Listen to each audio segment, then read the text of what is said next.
Yo, good evening. Oh, thanks, Tenor. Thanks for the membership purchase. Obviously, we appreciate and love everybody's support. I'm not sure who's all here yet. How many people we got watching? Morning, Martin. I mean, it's good evening for me, but yeah. Tenor, how was your day? If you're here, I think I saw you were green. Martin, how was your day? I saw flame emojis on a 300k eval or 300k funded. I'm not sure if it was funded or eval, but I saw a pretty good profit day on that.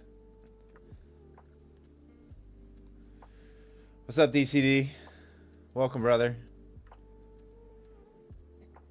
We're kind of going to just chill here for a little bit until more people file in. So feel free to chat with me.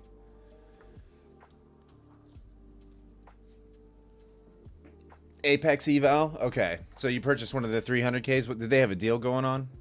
I don't really look at Apex stuff.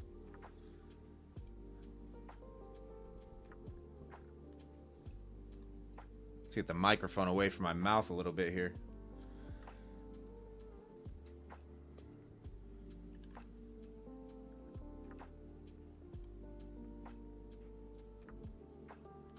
Did you guys happen to see Top Step's bonus structure for Top Step X users now who go live? Oh, it's 80% off? Okay.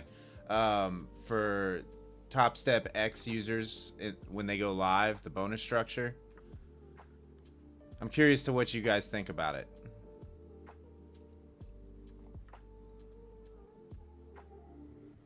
I kind of want to know.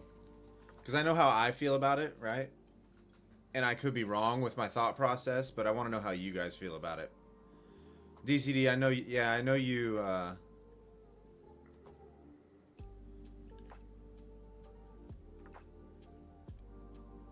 DCD, you'll be live before a year or two? Who are you kidding?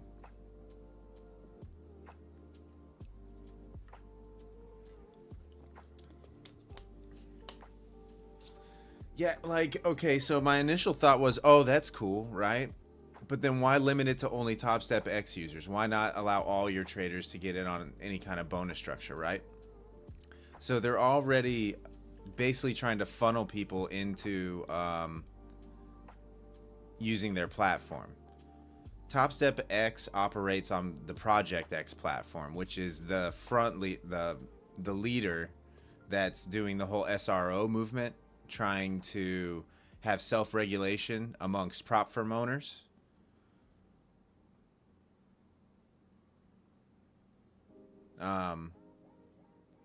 So like if you're a Top Step X user currently, any prop that uses Project X as a platform is tracking your data, and they can openly share that data with anybody within the Project X infrastructure. I don't know that I like that too much. I get that they're going to use the excuse, hey, we're trying to stop hedging between props. But does that really have the best trader's interest in mind? Do you see what I'm saying? It's almost like they're looking for another excuse not to pass. What's up, Phoenix? So I don't know how I don't know how I feel about it. Like, I like the idea of offering a bonus incentive for hitting profit targets and profit goals. However, I did look at the math as well. What's up, Sin? I did look at the math as well, and it didn't make a whole lot of sense as far as how the bonus structure is set up.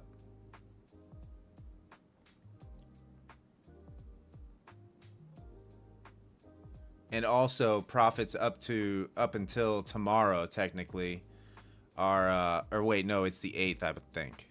Or was it the 7th? I can't remember. But it doesn't start until then.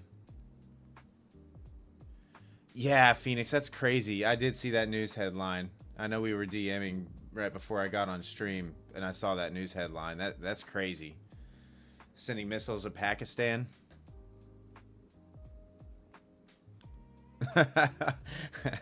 DCD time and place, brother. Time and place.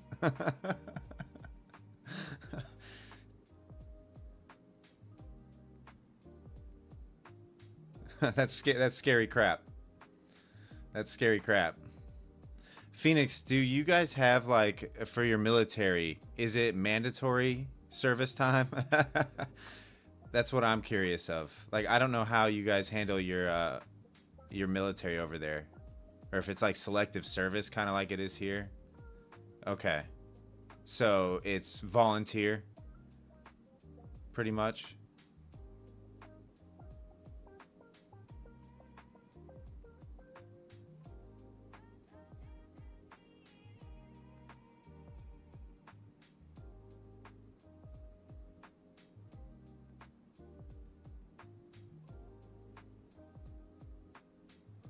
I mean, I guess that's good. That's still scary times. Like, we're kind of spoiled here in America because it's really hard to have any like land attacks just geographically here in the USA. We're protected on either side by Mexico or Canada as far as from the north and south, and then you have to go across massive oceans in order to get to us on the east and west coast. So like geographically, it's really hard for countries to invade America. Sorry, excuse me.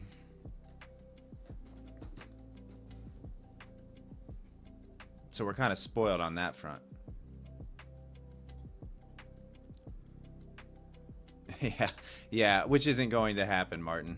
They don't have the forces to do it.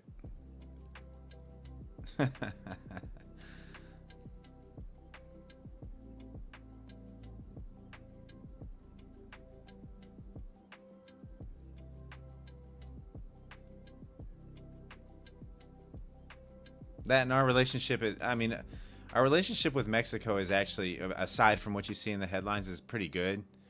And as far as like military action is concerned, our relationship with Canada is really good as well. So it's not like there's a lot to worry about there. You like to party with Mexican? Yes. It was Cinco de Mayo yesterday.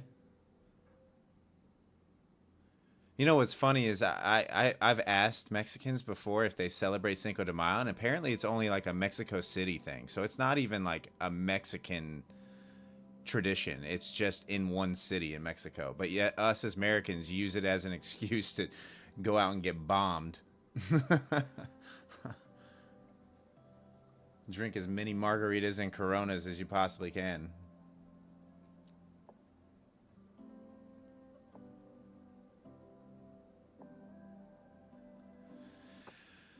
And yeah, and it looks like I did read that China's coming to the negotiating table this week as well. Yeah, real Hispanics don't need a holiday to drink. We just do what we want. Do DCD? Yeah. Yeah, Martin, we have St. Patty's Day here as well. Yeah, you're right. You're right. Um, this pump, I'm assuming, is because of the announcement that China's coming to the negotiating table, or agreeing to come to the negotiating table later in this week. So we did see a pump here. Unfortunately for me, guys, on this overnight, once again, I'm probably not going to be able to catch a glizzy trade, which is kind of disappointing. I mean, it's a little disappointing. I'm not going to lie. I've had the worst luck with this thing. Like, it prints overnight and while I'm sleeping all the time. And then we get to regular trading hours and you never get a print, at least recently. So it's like that account is just sitting flat. I've had that account for like a month and a half, and let's see what it's sitting at exactly. It's sitting at positive $37.50. I mean, it's not moved. What's up, Invictus?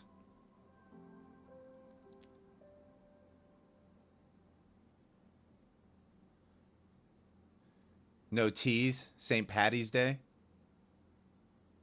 Did it sound like I said T in there?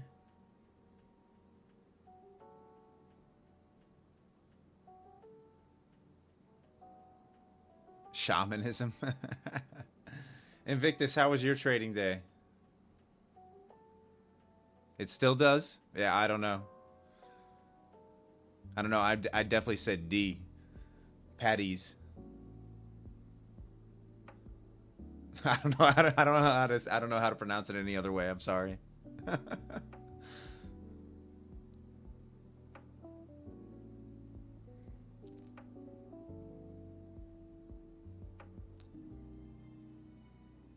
Yeah, I kind of DCD. I'm with you. Okay, so either what I want to see happen is you're right. I want to see these highs get swept a little bit and then possibly see a rejection, right? Like the 100 to 120 area, maybe even a little bit higher. Where is this wick at? It's up here at 135 almost. Oh, nice, nice. I'll take a look at the journal when I get done streaming here, Invictus, for sure. Yeah, looking at the DOM DCD, let me take a look real quick. I mean, we're kind of, interest is kind of split on both sides right now. I think because of this move, right? Because it did seem like sellers were stepping in this afternoon, and it looked like they kind of wanted to go reach new lows. But with this pump up and us holding up here, I'm almost thinking, what was Friday's high? Up there around 20,300. I'm kind of thinking we might go back up and test that. Let's see. Let's see where the ES is here. 5670 roughly right now. Yeah. I mean, I'm going to wait until 8 o'clock my time, so another 15 minutes or so. Well, 17 minutes or so. You're short in gold, Sin? Let's see. What's gold at here? Negative 0.68% right now. Gold just doesn't move fast enough for me. I don't know. It's more like a swing trade kind of symbol for me.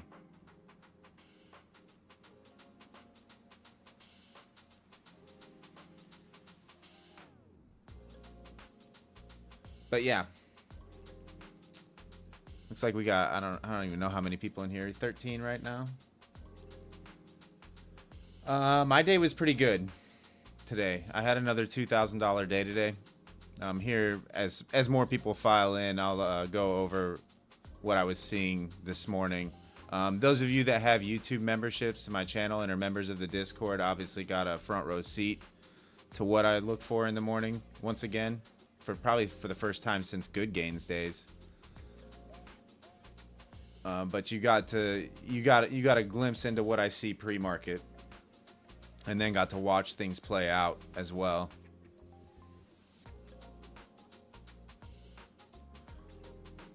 So my pre-market plans are generally, I'll have two trades in mind, really. You know, two trade ideas when I go into, and that can change. Obviously, you need to adapt to whatever the market presents.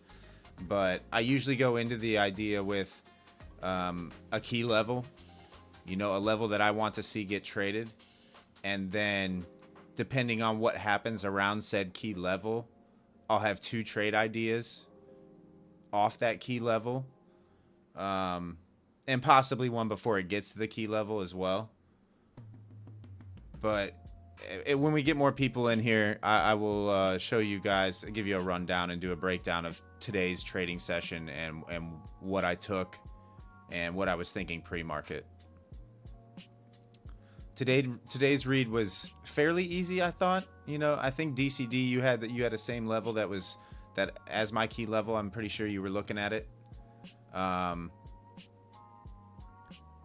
It was a fairly easy read with the sell-off on the overnight, so it wasn't too bad.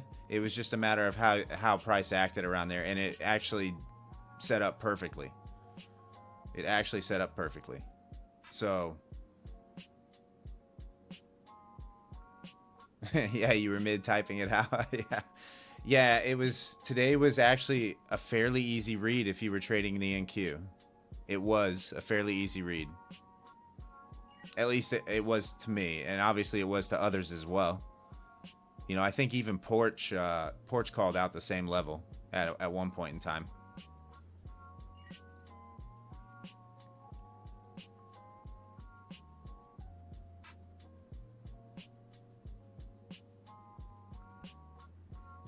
Yeah, well, there's nothing wrong with securing profits, DCD. That's still a win. It's a win, you know? Um, you can't be too upset about being out of a trade green. Especially on the NAS, you know, over the last few months, you might be 50 points in green, and then snap of a finger, that thing rips back on you for either a break even or a loss even. So I don't blame anybody for being a little, you know, quick to move their stop to trailing, you know, ever. There's nothing wrong with securing profits.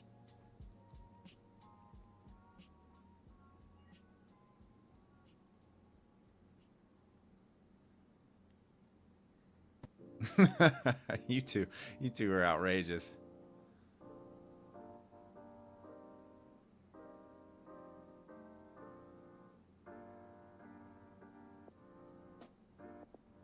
Yeah, there's nothing like if the trade played out already. There's many trades that I get into where I could pick the extended target, right? I could, as price is moving up, I can move my target higher. But sometimes I'll just let it take my take profit, even though I know it's going to go a little bit further. I'm not going to try to, no one's ever going to catch an exact top, exact bottom. And if you do, congrats. Those come so infrequently that you just kind of have a trade idea in your mind and you try to let that trade idea play out.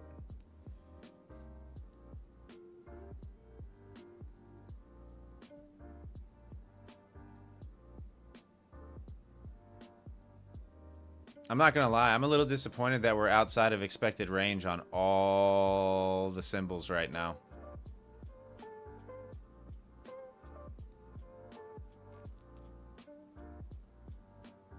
This has been happening to me nearly every day.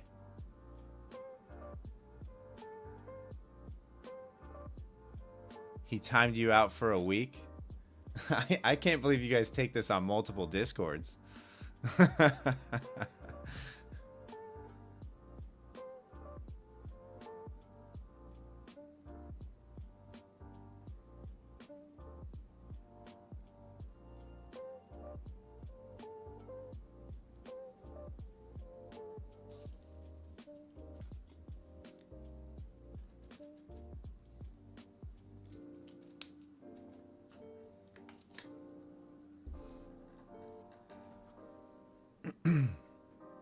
Anybody in a trade right now? The market's really not doing anything. I'm gonna be chilling here for at least another 10 minutes.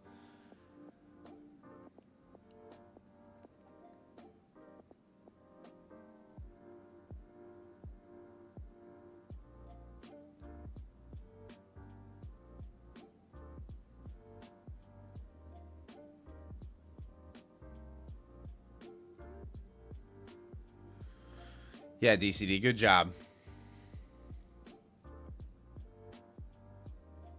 Like I know sometimes when you're trying to retrain yourself to be more patient, like it's hard. You start getting the itch, right?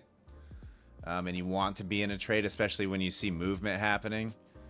It's really easy to revert back and just click a button real quick.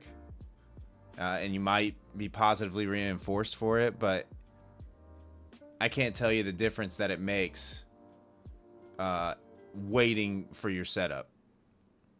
It makes all the difference in the world.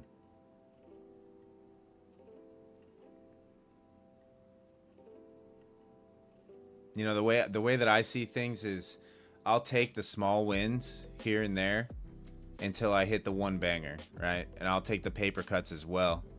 But a lot of trading is just break even a lot of the time, you know? That's what you're trying to do. Like I've said before, profitable traders make the majority of their money throughout the year on 1 to 2 months worth of trading. Yeah, Phoenix, here's the thing, right? Here's the thing that I've noticed. The button clickers, what they'll do is they'll have a max profit day on an eval, but they can't back it up. So they're continuously in that cycle of, hey, here's max profit day. and then 2 DLLs, and the count's blown, right? And they just go on that repeat cycle. And if they do get lucky and back it up 2 straight winning days with the button clicking, they get funded and they blow that up immediately. And I see it time and time and time again. It's just the way that it goes. You have to be an extremely, extremely good scalper in order to have sustained success with that kind of strategy. I've seen one guy who's really good. Do I usually play the same number of contracts? And no, it varies. The majority of the time I am 1 E-mini contract. The vast majority of the time. If it's a really big level, I will, and I get a good read off of it, I will adjust my size. I'll up my size. But for the most part, it's 1 E-mini contract for me. That's what I'm comfortable doing. Why, if it's not broken, why fix it, you know? Or why try to fix it? Like, I make enough money trading to be comfortable. What's up, Shoulderman? Welcome. Jay Cotto, yeah, so like the majority of my money I make during RTH, so the New York session, right? I usually am done trading by, I mean, if there's a really nice setup in the afternoon, I'll take an afternoon trade from time to time, but normally my trades are done by 11:30, 12 o'clock Eastern Standard. So I'm really only at the charts from, we'll say, 8 a.m. until noon, so 4 hours a day, and then when I'm streaming at night. The rest of the time I'm working on other things. To anybody who's lurking and is new here, feel free to hit that subscribe button if you want to support the channel. I do stream every Globex. We just pivoted to doing Globex streams now. I will stream every Globex session Sunday night through Thursday night from here on out. I'll do my analysis, offer insights, and help where I can. We do have a free Discord community as well called Level Up. There's a link in the description down below the video. Feel free to join. There's lots of good traders in there. Most of the names that you see in the chat are in there.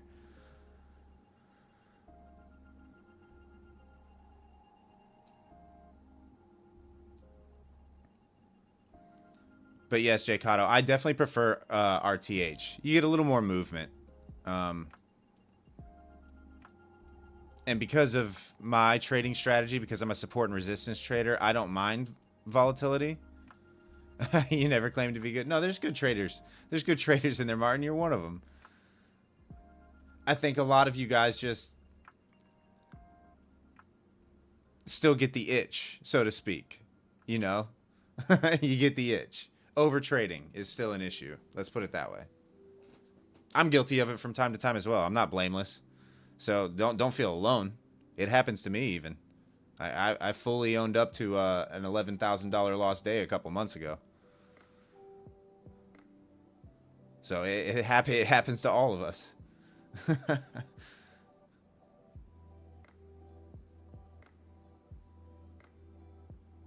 It's how you handle those losses that makes the difference, though. And Martin, you took some time off and you came back. So you did the right thing.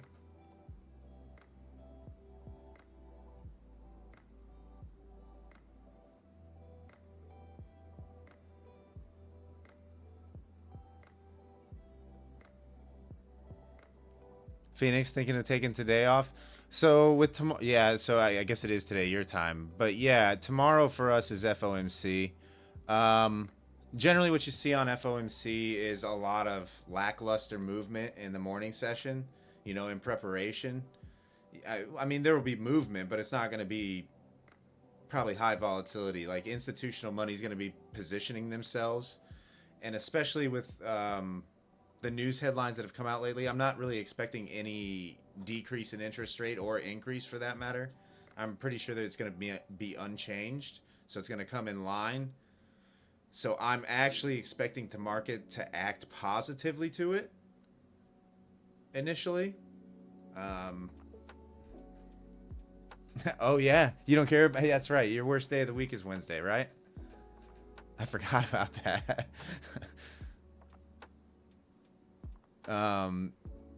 So on FOMC days, I try to be out of any position by 1 o'clock p.m. Eastern. And I don't really get into another position unless something is really juicy. Unless it's looking like an A+ setup. And generally, I won't get into another position until after 3 o'clock p.m. Eastern. So power hour time. What's up, William?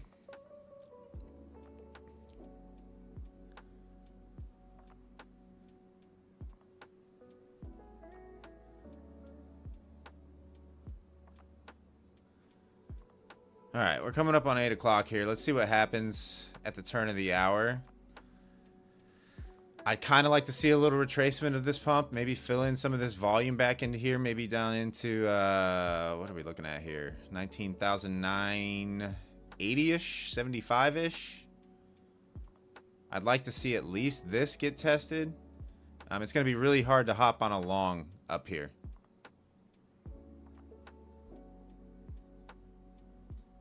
At least for me, it will. In fact, I won't get involved unless we get that pullback. DCD, so what you're hearing is just a, it's upbeat, and it's just a giant playlist. So it's lo-fi beats right now. They have different channels, right? Like they have hip-hop beats. They have different genres of music. But some of it has a lot of lyrics in it. And I kind of need instrumental for the streams. And then I also have to worry about copyright claims. Unless you have your own beats. It's kind of hard. YouTube will copyright strike you for anything. Like I remember I had, in fact, Goose's stream, Banana Bread Trade's first stream that he came on and collabed with me. We used his music, his own produced music, and we got a copyright strike for it. Yeah, Willie, it's the globe, that pump there off the open. This is strictly because China agreed to come to the negotiating table.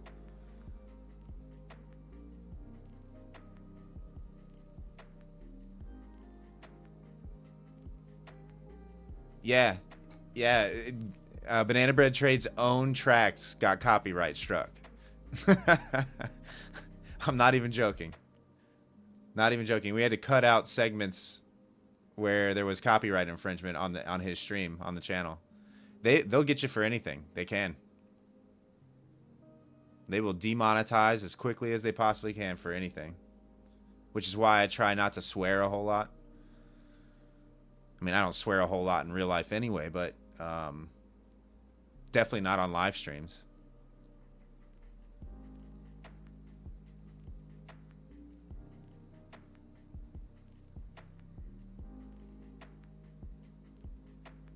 Well, this is kind of lackluster. I'm not gonna lie. We're going straight sideways. We're just consolidating.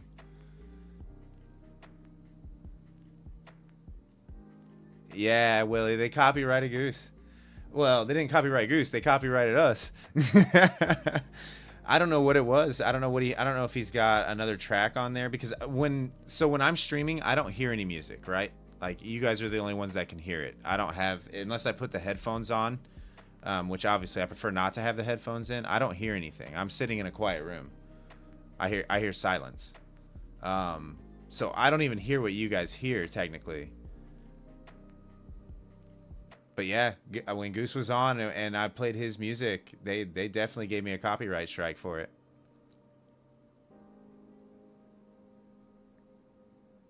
It didn't matter because I mean, the channel's not technically YouTube monetized yet. I mean, we're level 1 monetization, which means we can have memberships and do that kind of stuff. The small, like our community can donate money to the channel. But beyond that, we aren't making like ad revenue or anything like that off any of our content. Not just yet. We have to have 1,000 subscribers and 4,000 public watch hours, which we're pretty close to the public watch hours requirement, but we're still quite a ways away on the subscriber count. Need about, I mean, how many subs do we have right now? I don't even know. 590, something like that. want to say. Let's see.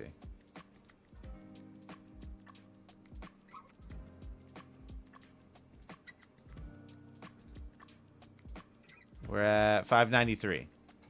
So if you're looking and are watching, please consider hitting that subscribe button for me if you want to help out the channel.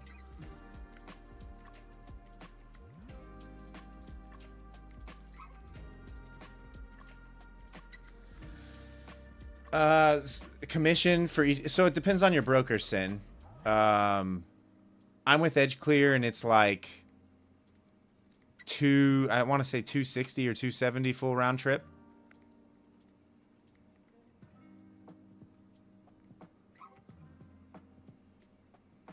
The glizzies that trigger after a channel overshoot are usually higher probability for a tap and go. Yeah, I mean, we're a ways away from any kind of glizzy print here. I mean, we need the Keltner channels all to come back down. Price to get down in this area. So it'll be a while before we get any glizzy print. So I'll probably switch over to my Top Step account if I'm going to get into a trade tonight, obviously. And just trade that. In fact, let's just go full screen on the NAS. Since we're not going to get a glizzy. If you guys are interested, for those of you that saw my screens there, if you're interested in having access to the glizzy indicator, there are links in the description that you can click that will guide you through the purchasing process for that indicator. It's a really good indicator. One of the best I've seen, if not the best I've seen. And I'm not an indicator trader at all.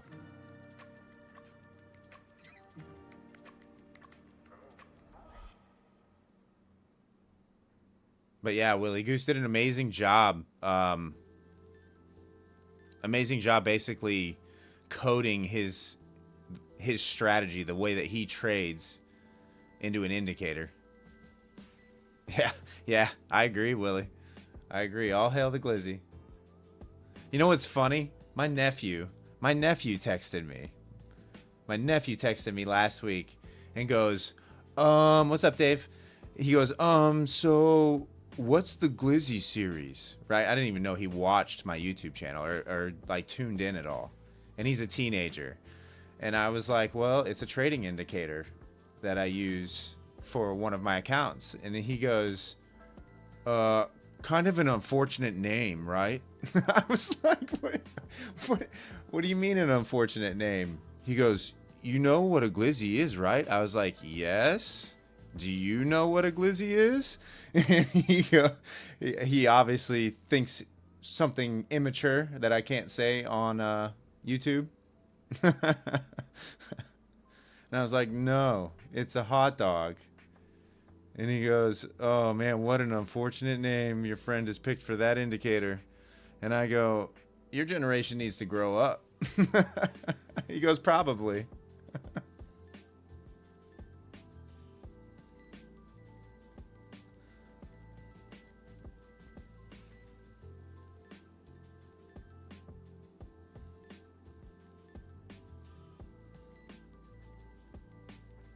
We got 20 people in here now. All right, guys. Well, I'm probably not going to get into a trade until we get back down around this area. Yes, Willie, that's where he went with it. That's definitely where he went with it. A part of the male anatomy is where he went with it. But yes. I've also heard people say a glizzy is a gun as well. I don't know. I've always thought they were just a hot dog. That's all I ever thought that they were. I didn't know it had other meanings. Adam's apple? Is it glizzy? What? Oh, a part of the male anatomy? Is that what you're... Okay, Mason. Sorry, I'm a little slow tonight. A little slow. A little behind the 8 ball. So for those of you that are members of my YouTube channel, you do have access, that you purchase a membership. You do have access now to my pre-market trading plans. Let me resize this so that you guys can see this a little more clearly. Let's go to level up and not be in mine and Mason's direct messages. How does that sound? So there's this channel here called WE Trading Plans. And every morning I will be posting my trading plan of what I'm expecting to see. I did one yesterday and I'm doing one today as well. Those of you that were members in Good Gains obviously recognize this. I'm going to do a little more work on it to make it look a little bit more professional than what it is now. Like I said, we're just getting rolling with this. But I send a message to all the traders and then I give my rundown of what I expect to see, right? So today I said key level on watch for me today is going to be 19,750. If 750 holds its support, I'll be looking for a long position with initial target at 800 and extended targets of 900 and 980. And then I gave the other side of the equation where if we fall below 750 and we see a rejection step in, we could see a rapid move back down and list out my targets there to the downside as well. But I'll be doing one of these every single day. You're shorting the NAS right now. I don't hate the shorts. I kind of want to see a pullback, Erican. But this is from this morning. You can see the timestamp. It is pre-market. This is Eastern Standard Time. But that's what you can expect to get every morning with your memberships. Today, we'll go to market open here. The market opened up around this 800 to 820 level. It kind of pumped up initially. I took the short here. I took the short here from 860, which I also called in the main chat on Discord and said that's what I was looking for. So I took the short down here and got out at 760. And then as price did this little wick and reclaim here as well, I got long for that call. And that's how I made my $2,000 today. But as you can see, I said I was going to be long if we held this support here at 750. We gave a wick and reclaim, got back above 750. First target was going to be 800. That hit almost instantly. Second target was going to be 900. Just shy, kind of front running this 910 to 930 level that I have denoted. And then the full extended target was 19,980. So the full trade played out. So if you had access to those trading plans this morning, you technically had a, what, 230 point move there?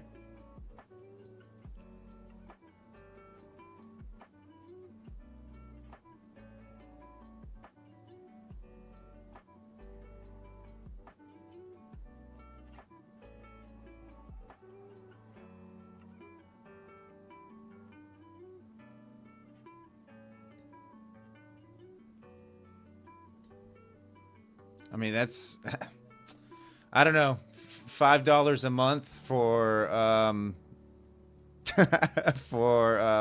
let's see here.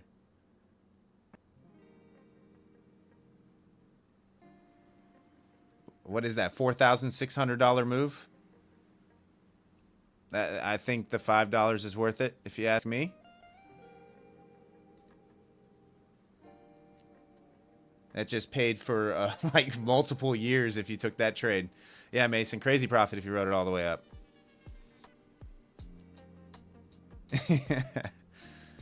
Crazy profit.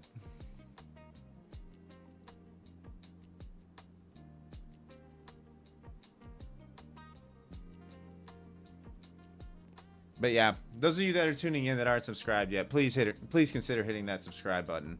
I will do analysis and give my insights and stuff like that on a nightly basis when I'm on the Globex streams. Pre-market, those that are members of the channel will get access to my trading plans. I'm not 100% accurate. I'm never going to claim to be 100% accurate. But I think I'm right enough. I think I'm right enough to make the $5 worth your time, right? And some of my chat can attest to that. So if you find value in that kind of stuff, definitely consider purchasing a membership as well, so that you can have access to those trading plans. I currently I don't get any of the profits from anything that's generated. The agreement that I have with my editor is that he's going to get those profits.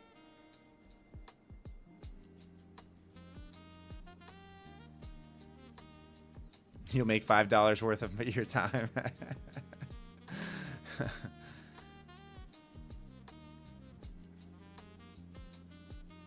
No, I mean, the choice is yours, obviously. Yeah, and so you can still tune into my channel, regardless of whether you purchase membership or not. I mean, that's entirely up to you.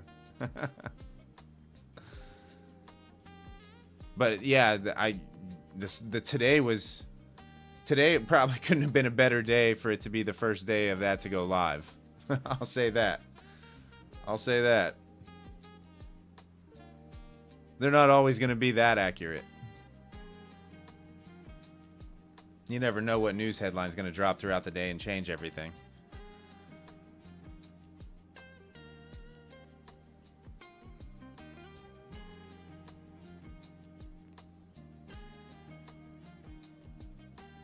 All right, guys. I kind of want to see...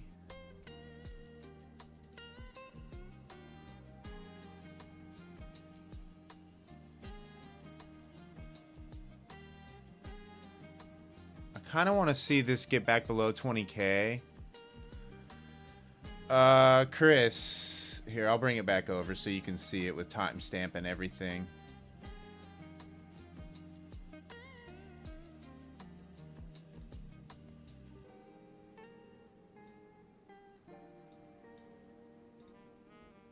This was my write-up this morning, pre-market, timestamped with 840. Key level for me was 19,750. I said if 750 holds its support, I'll be looking for a long position with an initial target at 800, extended targets of 900 and 980. So that was the call that I made pre-market this morning. And you can go and look at your charts and see what price did after the bell.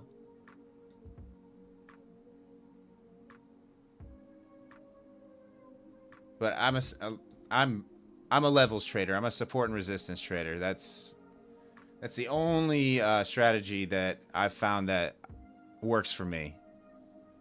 I've never been a good indicator-based trader. There's just too much going on. Maybe it's, I don't know. I'm just not quick enough, so I have to kind of wait till price gets to a key level.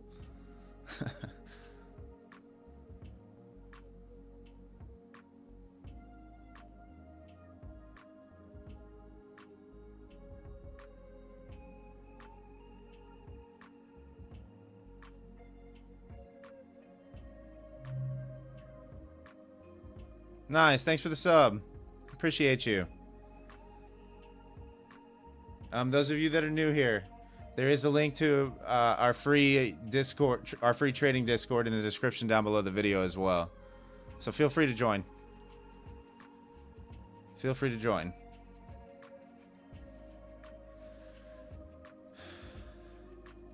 Kind of annoying that we get this action right after the opening bell when I was not at the desk at all. Right when the markets open back up. And then we get this.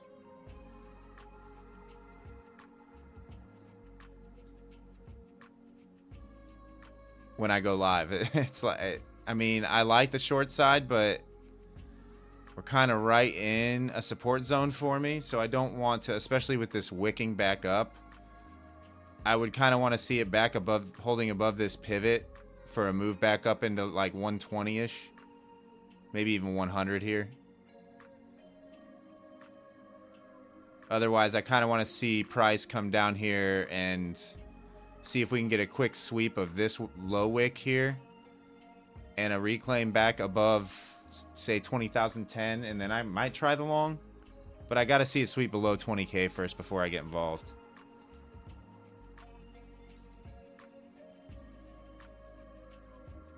Almost everyone on YouTube uses what setup? Sin?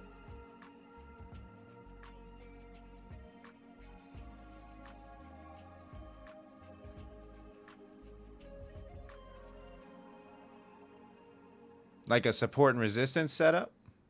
Is that what you're talking about?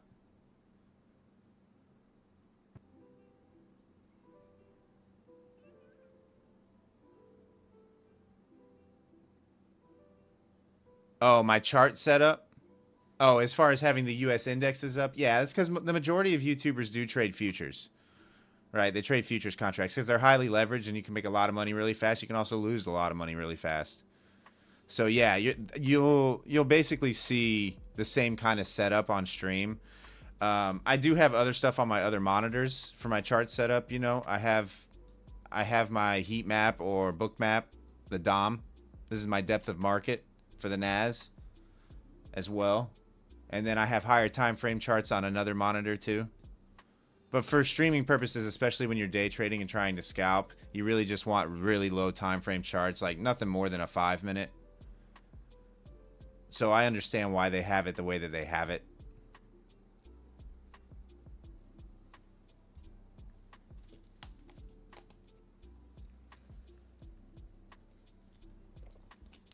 I will have guests on from time to time. Speaking of which, tomorrow night I do believe Banana Bread Trades will be on with me. I know he said he's doing something, so he might just be FaceTime tomorrow and not at his charts or at his desk, but he can come on and hang out and chat with us for a little bit.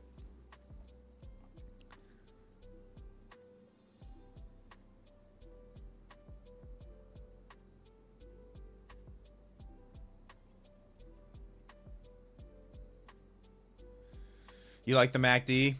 Yeah, I never really like, so oscillators, I've never really, they're good for when you're making the, like, identifying trends for me. The overbought oversold thing I don't buy into so much, right?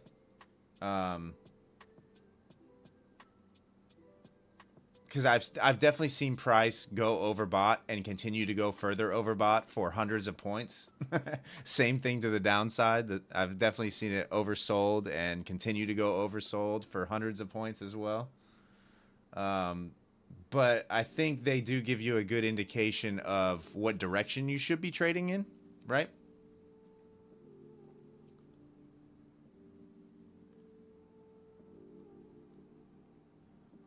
But I just have never had any success with the strategies using those kind of oscillators. Like Goose's momentum indicator here is kind of like that, right? It's overbought, oversold. It's kind of the same thing, except for it's based on harmonic patterns. So he'll figure out what the harmonic legs are for the day, and it's programmed into this oscillator.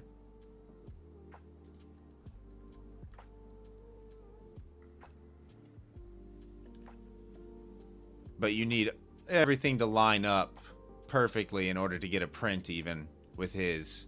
You need price to be either in the sell or buy range.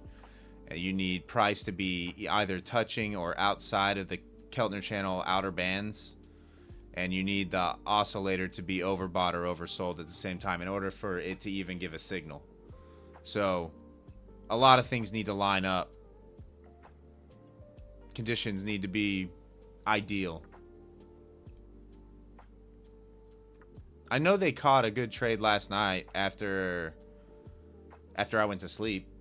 I know Brian Trades and Goose both caught a pretty good trade on the NQ on a print that was, I don't know, it was probably 2 in the morning my time, probably 1 o'clock in the morning my time. All right, we are back above that pivot now. Let's see if we can hold.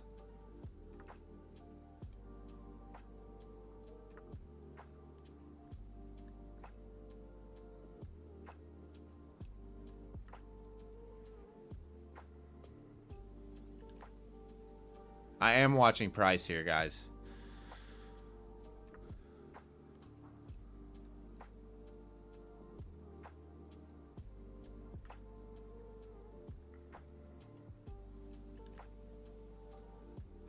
The problem that I see right now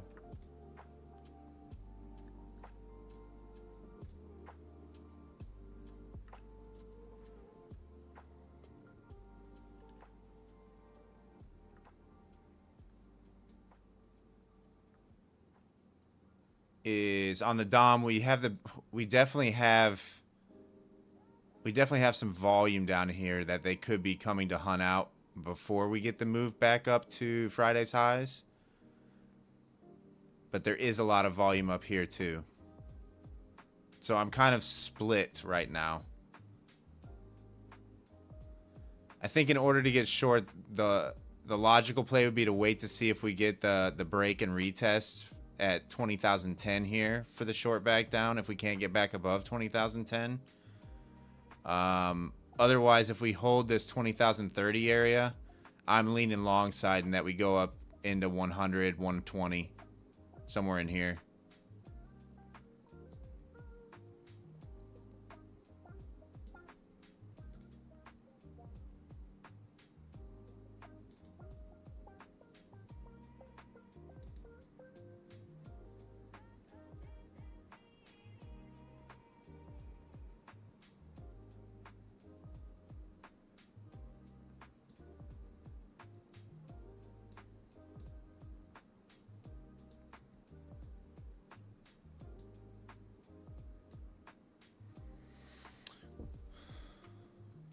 Well, it looks like we want to hold that level for now, huh?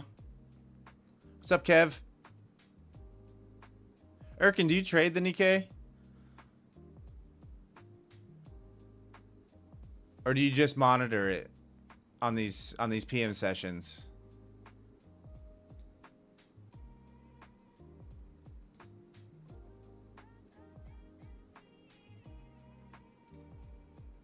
Like, are you looking for it as confluence for US indexes?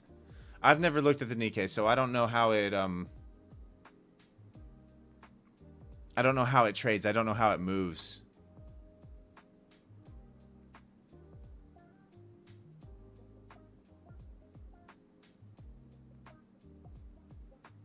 Wow, we got 29 people in here right now. Thanks for tuning in, guys. I appreciate it.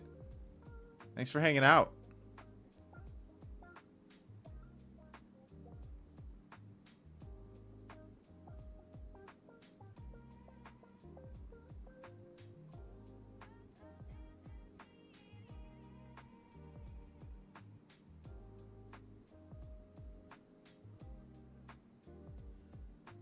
Later, Phoenix.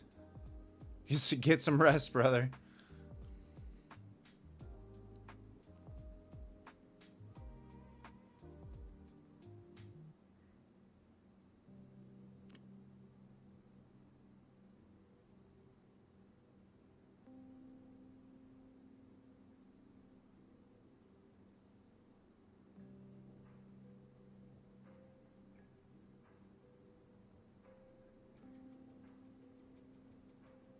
BRM, is that NDOG? What's NDOG?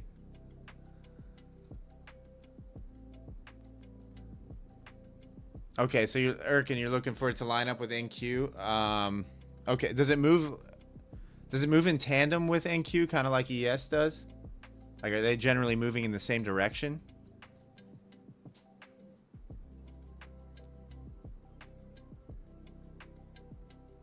I'll be honest with you, I've never looked at a Nikkei chart. Ever.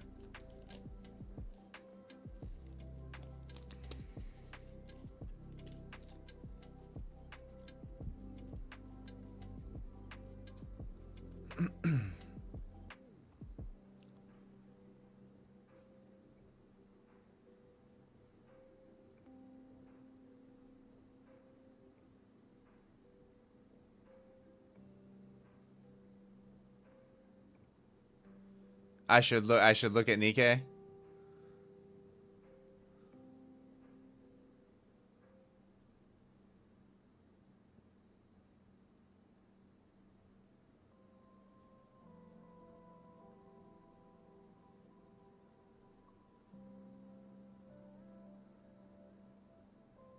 Yeah, the Nikkei I mean, I've seen other people trade it with some success on the overnight sessions. But BRM, so what you're seeing on your chart right now, yes, these are the levels that I've drawn on myself. What I would define as support and resistance.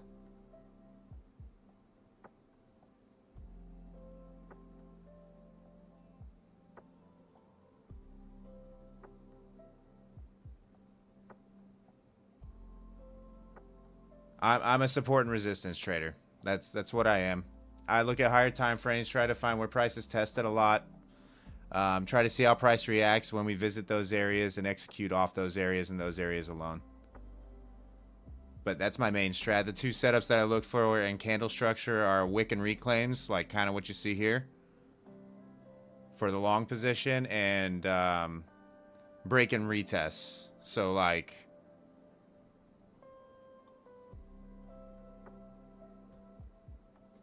something like this. Break above 820, come back, retest it, hold above for another move up, for another leg up.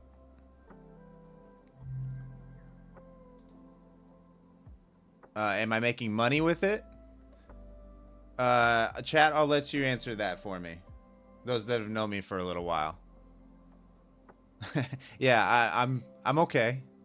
I'm not the greatest trader on earth. I'll never claim to be that. I'm no guru. But I'm profitable. I'm a full-time trader.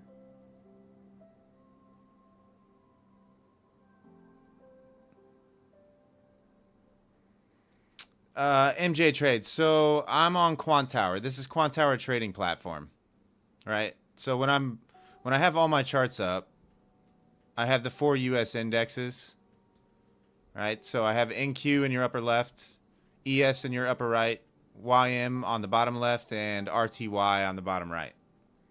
I'm usually monitoring all these throughout the trading session, just to see if one is close to a level while the other one's at a level. You know, maybe if we need a little more extension on another index kind of deal, especially between ES and NQ. YM sometimes doesn't move in tandem with these two. Lately it has been. Lately all 4 indexes have moved. The charts have looked very similar.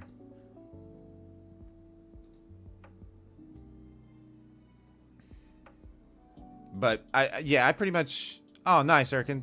Yeah, thanks. Tron X. Let's rename everything like as if it's magic. Oh no. Is someone calling out ICT something? I'm not an ICT trader. If that's where you guys are getting at. I'm definitely no ICT trader. I'm not an ICT concepts guy. Dave is.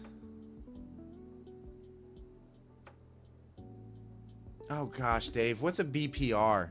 What I know what FVG stands for, but come on, like, what's a BPR? What are we doing here? Quant Tower's nice, MJ, by the way. It's a nice platform. I mean, it's got its glitches just like every other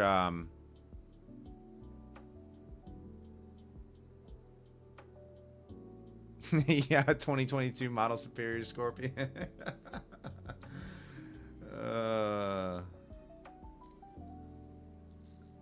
Balance price range. Like if you guys find success trading ICT strat or ICT concepts, by all means use it. My honest opinion, if you want my honest opinion, is the man is a brilliant marketer, right? Like he's designed a setup for almost everywhere on the charts and thrown a name on it, and he's made a good sales pitch. But if you guys find one of his setups or something like that and you found success with it, by all means use it. I'm never gonna hate on anybody making money.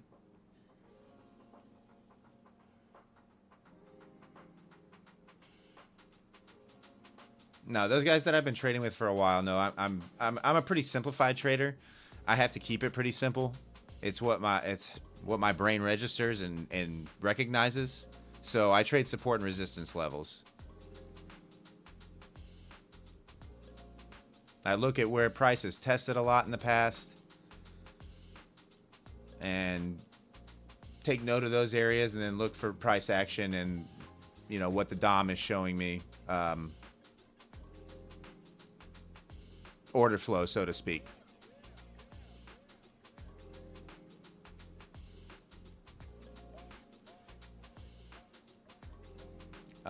I do use volume profile a little bit. This is today's point of control from the open. This is yesterday's volume profile.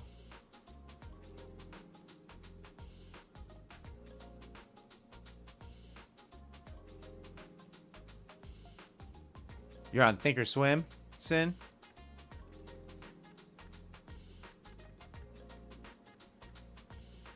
Yeah, Quantower is nice for futures. Like, it's just a futures trading platform. It's not... You can't trade individual stocks on it. I think you can trade options on it, though.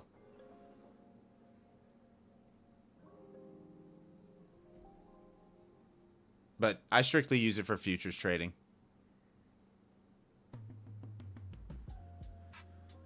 But yes, for those of you that are new, there are lots of better traders out there than me. I'm not some guru who's going to be trying to sell you a mentorship or anything like that. What I do is very simple. My trading is very boring. Very boring, to say the least. You know, I'm kind of a 1 to 3 trades kind of guy. 1 to 3 trades a day kind of guy, but I also like to hold for big trades, right? Like I like to hold for full moves. So every now and then I'm going to hit, you know, my average day is somewhere between $1,000 and $2,000 usually on average. And my weeks generally look anywhere from $3,000 to $5,000 a week on average. So I'm not putting up huge numbers, but I'm also not copy trading 20 accounts or playing the whole quote unquote Apex game, prop firm game. I do use prop firms, but I don't play the game. A Dolce Gabbana toaster, Martin. You're still trying to sell that thing?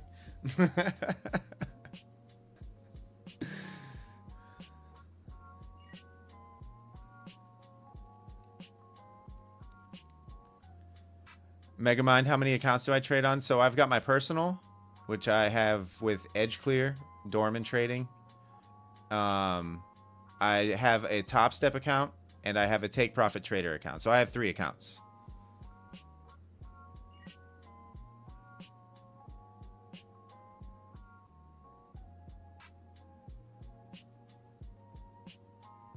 But I'm very risk averse. Like, I don't... What you're going to see, my equity curve looks slow and smooth, right? It's never going to be... I don't know that, you know, I don't know that I'll ever have a $100,000 day or $80,000 day. I suppose if I traded 20 accounts, you know, some of my single trades would be massive on across 20 accounts. But I don't know that I would trade the same across 20 accounts. Do you see what I'm saying? I kind of am comfortable where I'm at in my trading. I'm consistently profitable. And I'm fine with that. Like, I live comfortably. And then my idea of good trading is, hey, let's not add the bunch of accounts. Let's just add another contract in size when I'm ready to move up. Do you see what I'm saying? So why have 20 accounts and pay for all those accounts when you could trade 1 account and just add some size on?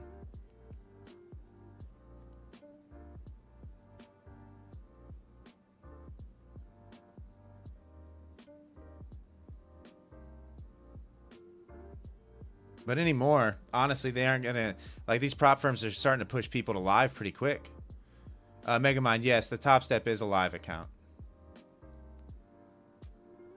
So what you see right now is my live account.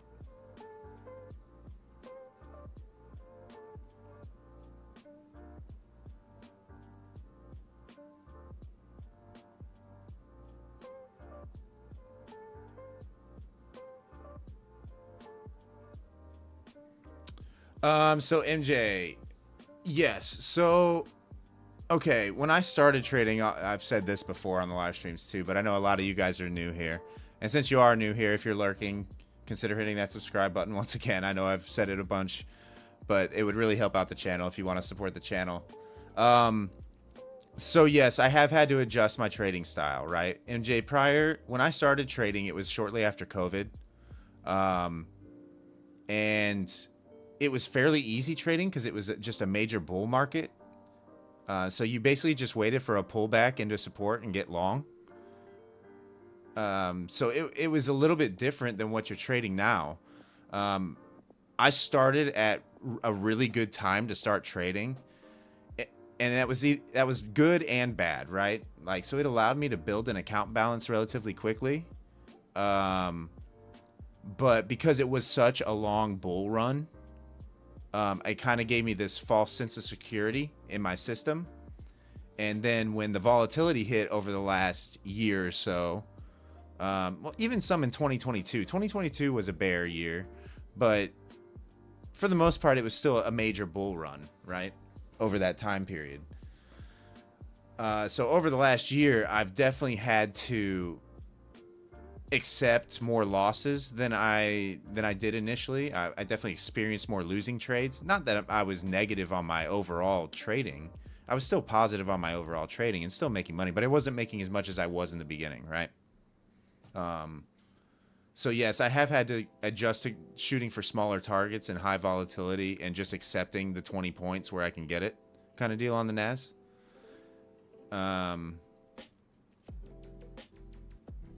I've had to move stops a lot quicker than I would have normally. I like to let trades breathe a little bit as far as my stops are concerned. My stops on the NAS are generally 20 to 25 points. You know, the levels that you see here, I draw them the way that I do because this is my risk, right? Like, I like to execute on the extremes of said level. So if I'm getting long, I want to get long from this extreme, ideally, with my stop just below this level. And vice versa to the short side. So if I'm short, I want to see the hold down here at this level, and I want to get short from here with the stop just above here. This way I know when I'm wrong, and my risk is well defined. Same thing on ES. My levels on ES are like anywhere from 3 to 5 points on ES. So but it's the same thought process. So what you see here, this is technically my risk involved in the levels.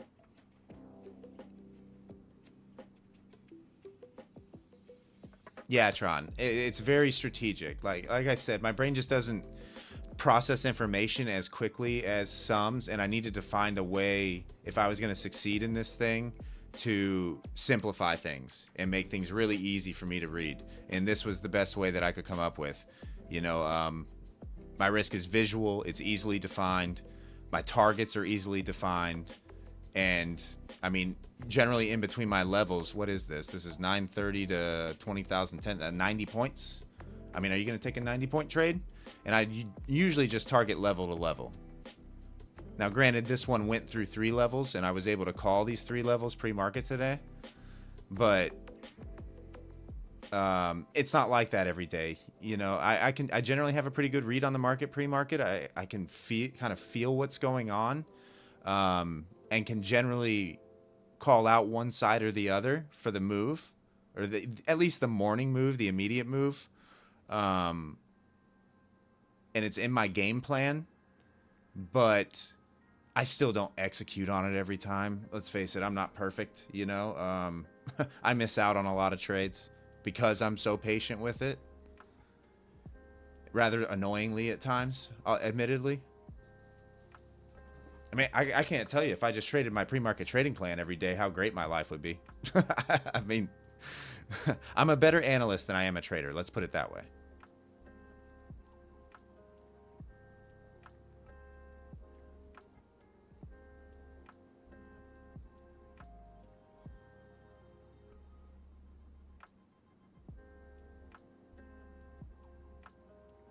Yeah, Kev, you're kind of in the same boat. It's like we're better analysts than we are traders. Like if I could take somebody executing my analysis on a daily basis and they only trade my analysis, in fact, that's what I should do, guys. Maybe not this year, but maybe next year.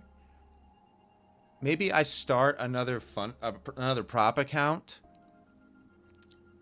and only trade my pre-market analysis and see where we end up at the end of the year. What's my risk budget every day per account? So my live account, I have my daily loss limit set at $3,000. I never hit that really. It'd be very rare if I did. Generally, if I go down 1,000, I'm done for the day. My take profit trader account is $1,200 a day. And then my personal, I don't really have a daily loss limit. I more or less just swing trade on that. Or if I see a massive move coming, I'll load up on my personal account for a day trade. But I really just do my riskier trading, you know, my day trading on my prop accounts.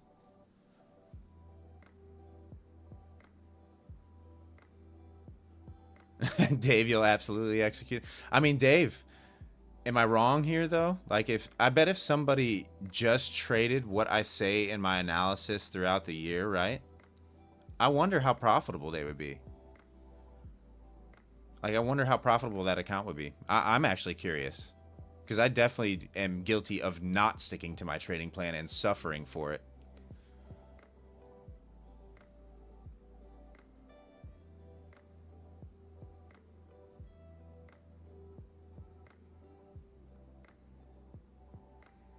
Yeah, yeah, Tron. I thought about that too. I thought about, you know, doing like a mentorship type series where I bring in somebody who's never traded before,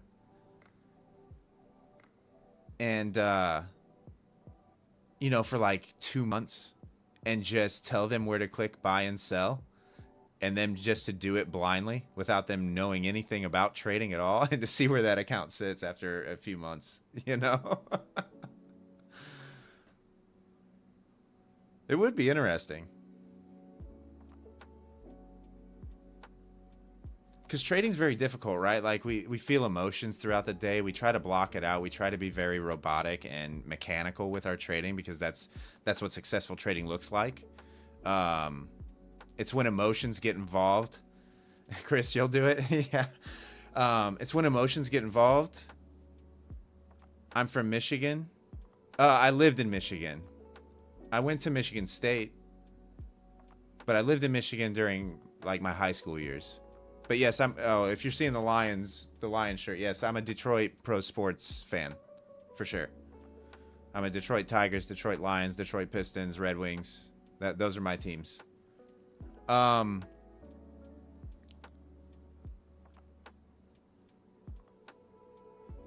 I'm sure people would be. I'm sure people would, like, once the channel gets to a certain size, that would definitely be. Let's say if the channel gets to a certain size, I don't want to get ahead of myself here, but I think that would be something that people would want to see, right? That would be something that I would want to see.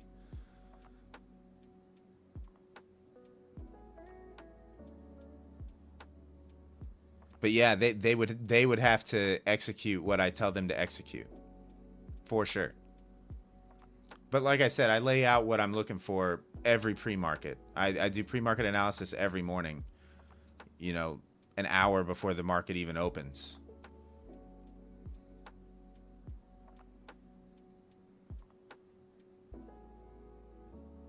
We should make Nims execute on his own calls first. Yeah, I haven't spoken to Nims in a few days. I hope he's doing all right.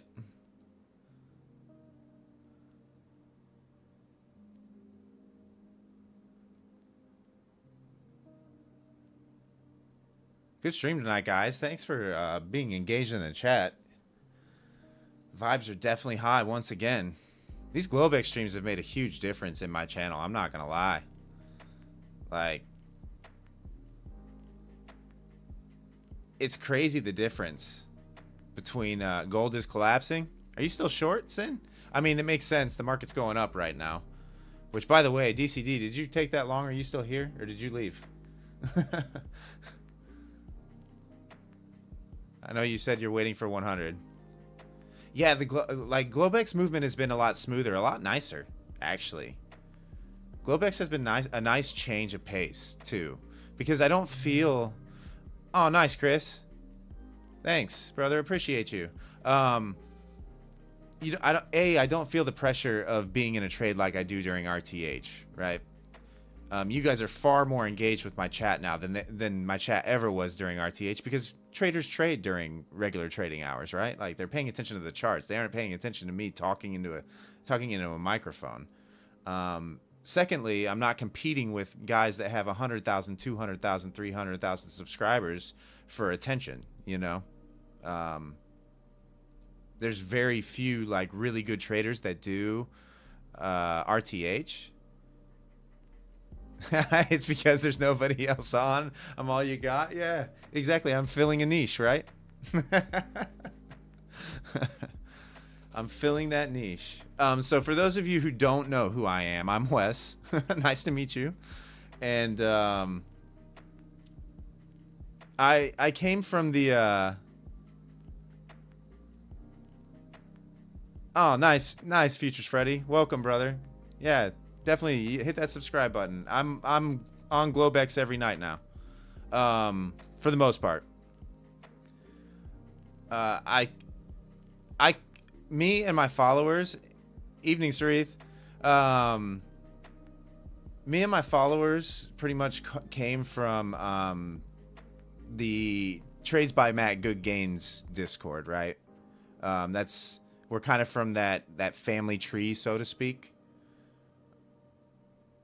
People know who I am because I used to post my daily trading plans every day in his Discord. What's up, Brian? I used to post my daily trading plans every day in his Discord and had enough. I was accurate enough with my daily trading plans that people started to take notice, and with my trading as well. Was offered a job from doing those daily trading plans and trading in Good Gains. It didn't work out, and this is where we ended up. This is kind of the outcome of all that.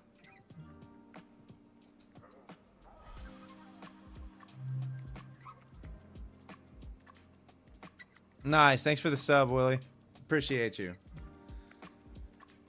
But yeah, for those of you that are new here, we have a free trading Discord. It's called Level Up. There's a link in the description. I'm good friends with Banana Bread Trades. He's got a free Discord as well. Lots of good education material on his Discord too. If you're interested, we will get you all set up in those two Discords. They're probably two of the better Discords out there as far as free non-mentorship type futures trading is concerned, prop firm trading realm. A lot of my chat can attest to that. But yeah, check them out. You're more than welcome to join. That's where I hang out most of the day during RTH these days. So don't hesitate to ask questions or talk trading. Most people in there are willing to answer questions and help. So if you're new to trading, it's a good place to be. And it's all free. We're not selling a mentorship or anything like that. Yeah, Martin, we do talk trading most of the time. Most of the time. There's some trolling too. Don't get me wrong. We don't want to take the whole fun out of it. It can't be all serious, but how much was I paid and why didn't it work out? That's a long story, Tron. Differences in direction of the company is what I want to say. I guess is the best way that I can describe it.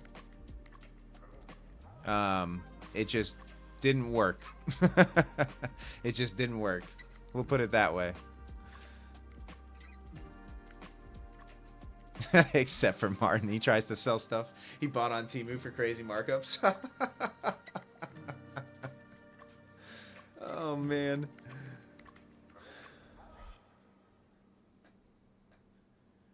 Brian, are you already sipping on something out there on San Diego? Are you back at it? You got a glass of bourbon again already and a stogie in the mouth?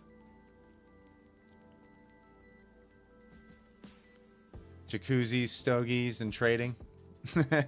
Not quite yet? Okay. Oh, the kids aren't asleep yet? Okay. All right.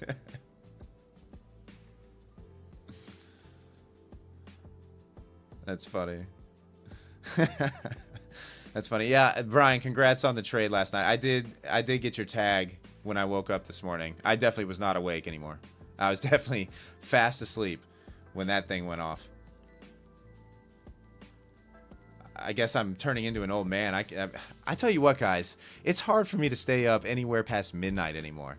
I fade, and I fade fast. I fade fast. And then regardless of what time I go to sleep, it seems like my body wakes up at 5:30 in the morning no matter what. Even if I do try to pull a late nighter, my body wakes up at 5:30 in the morning no matter what.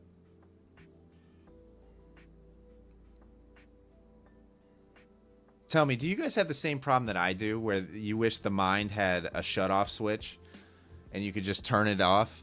It's like when I wake up, the mind starts going and there's no going back to sleep, no matter how tired I am.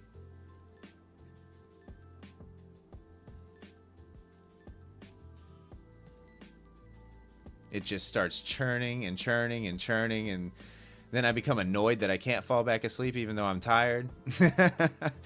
I mean, does that happen to you guys? Okay, yeah. All right, I'm not alone here. Okay, good. And then you just feel tired throughout the whole day, and you just battle through. Okay, Mason. Mason, you can't talk. Did I teach Matt how to trade? Like Trades by Matt? No, I learned a lot from Trades by Matt. We have different styles. But I love Matt. I think he's a good, honest dude. What's up, Tenor?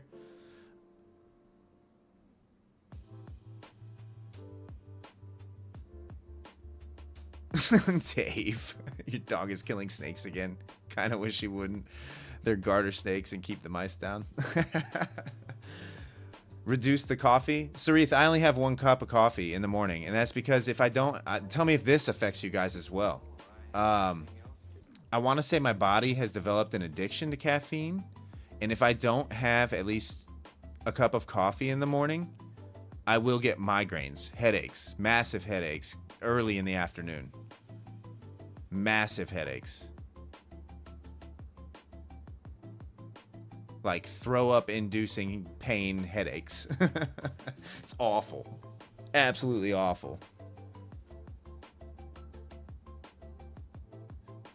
I need to cut back on my 1 cup of coffee.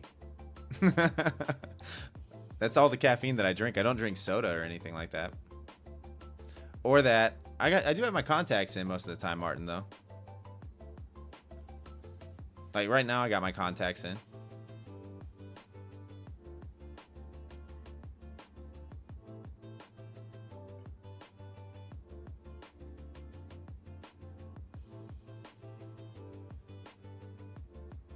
All right, we came up into that 100 level.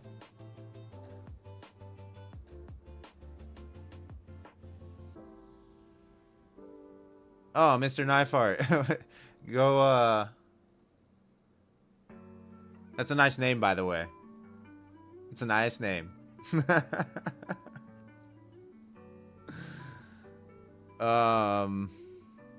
Do tell.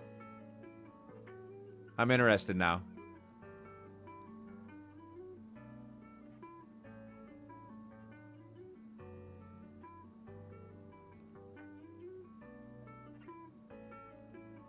Yeah, I always wonder why that happens, right? Don't get me wrong, even prior to my drinking coffee days, I still got migraines from time to time. I think it's just a thing. You know, my sister gets them too. And she definitely doesn't drink coffee. Anyhow, good luck with that. But yeah, I don't fully understand why certain people get migraines and why others don't. They're not fun, guys. If you've never had a migraine, I don't wish it upon anybody. It's almost... You almost can't function.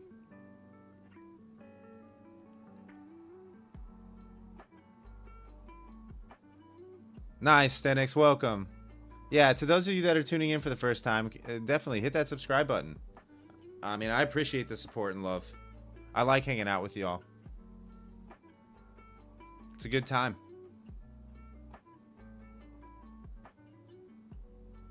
Yeah, Futures Freddy, they're painful. I've heard that like Botox actually is a solution to migraines. Am I wrong in saying that? I've been told this. Tenor, you get them too? Yeah, they're bad. They're an awful thing to go through. I definitely have a bottle of Excedrin migraine in my medicine cabinet at all times.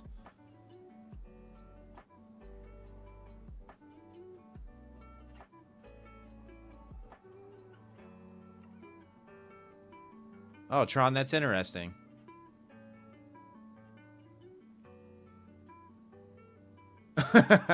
Yeah, guys, if you're interested in tuning in to an RTH stream on Fridays, we do trading with the boys on my channel where we have a few traders on. Dave being one of them, Palmetto being a second, and generally Nimkins is on as well when he has availability.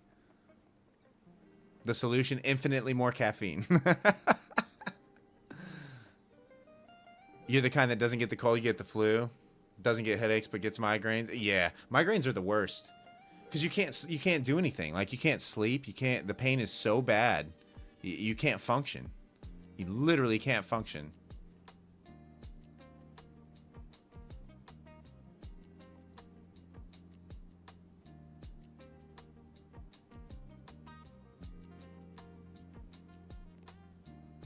All right, we rolled off over off of 100.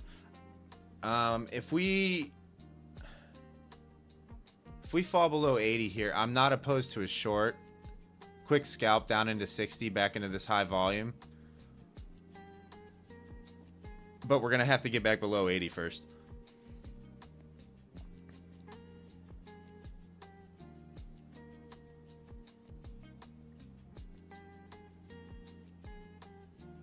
Otherwise, I'm looking for 120 to get traded. ICT Special 2025 Traders. Tron.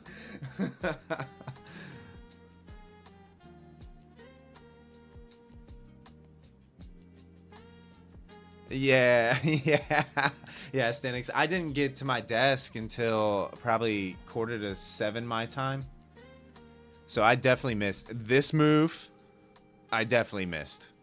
Right? I wouldn't have taken it anyway. I don't trade that close to the bell on either side. You know, I'm generally a wait at least, 20, 25 minutes after the opening bell to get involved. I mean, the only time I ever really trade close to the opening bell, like, I'm not an opening range trader at all.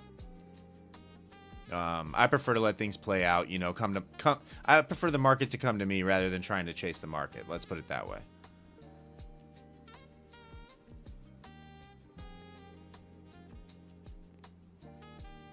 Yeah, Stanix, you've been watching. Yeah, so I think I'm trying to think about what scenario makes me the most, emotional or angry in trading, right? I don't even think it's taking a losing trade. I think it's having that game plan for that trade play out, but then you get hesitant and missing the trade. That makes me more angry and not executing. Do you see what I'm saying? Like, I think that's what makes me and I know it's probably backwards. That shouldn't make me mad, but that's what makes me the most mad. Is the missed opportunity. When in reality, it's not a loss. So why would I be upset? But you do all that planning, and you see the market coming to you. You haven't taken a trade in an hour or two, and then all of a sudden the market gets there and it's looking kind of sketchy for a minute, and then it just does exactly what you wanted it to do and you don't execute. I know guys like Brian and Dave are probably laughing. They're like, yeah, right, not click a button. But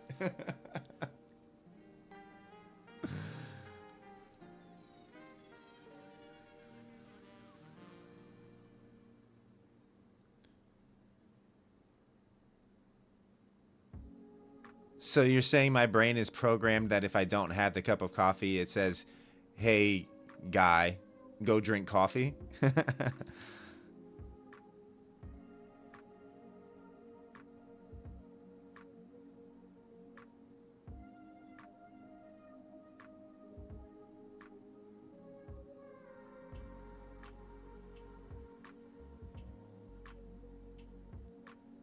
Yeah, Futures Freddy. And then what you inevitably do? Patrick, what caused the spike? China has agreed to negotiate with the U.S.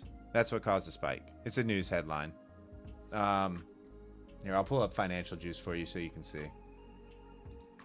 If you don't have Financial Juice, it is a free news calendar. If you come down here to headlines. Oh, is it already gone? Oh, yeah, here it is. Oh no, it is already gone. But here, you can see they're talking about it. Secretary Bessent will meet on Saturday and Sunday with the Chinese.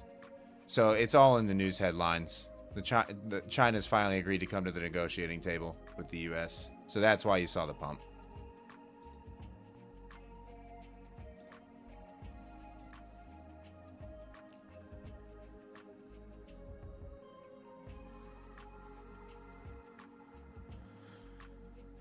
Thanks to all you new guys tuning in and being engaged with the chat. I appreciate it. You're making my night great. My night great, actually.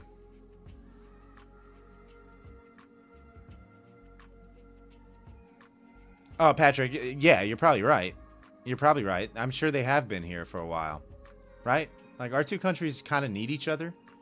There's got to be some negotiation. There can't just be a stalemate.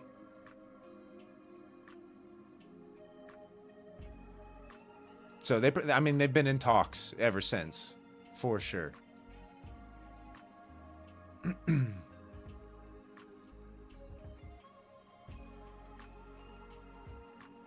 Martin, for you, it's knowing that everything says I shouldn't be in a position, but my brain is like, but it could work out. Yeah, that's the FOMO. That's the FOMO speaking. I think we're all guilty of that from time to time. You know, we'll sit there and watch the market. We haven't been in a trade for a while. We'll get impatient and we'll go, oh, I see a 20-point move here. Let's chase it. I know it's nowhere near a level of interest. Let's go ahead and chase that 20 points. I think I can get 20 points out of this. And so you get into the trade, and what inevitably happens? One of two things.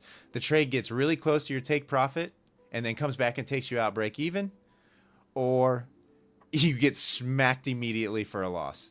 Like, inevitably, when you do that, that's what happens. And every now and then, you'll get positively reinforced for that bad behavior, right? Yeah, every now and then, you'll catch that winner. But more times than not, those are day ruiners. At least for me, they are.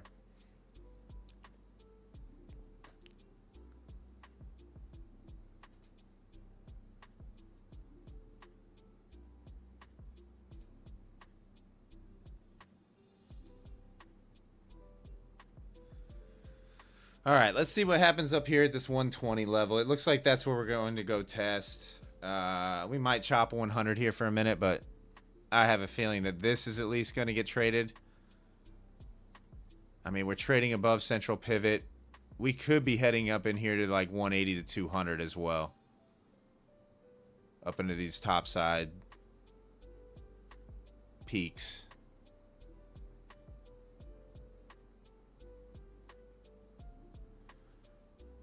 Yeah, I mean, we're all in the same game, Martin. Like, we've all been in these similar spots, which is why we hang out together. Nobody else really understands. I was telling Mason this on a call the other day, right?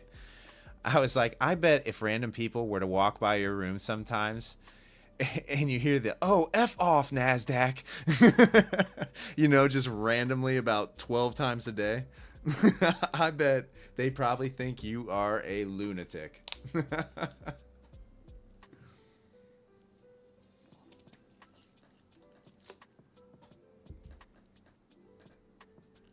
My favorite thing is when you tell people that you trade in real life, you know, because it's very seldom you run into another trader in real life. My favorite thing is the first thing they always say is, can you teach me? And you're thinking, okay, well, do you have about $10,000 that you're willing to lose in 2 years of your time? You know, that's what you're thinking.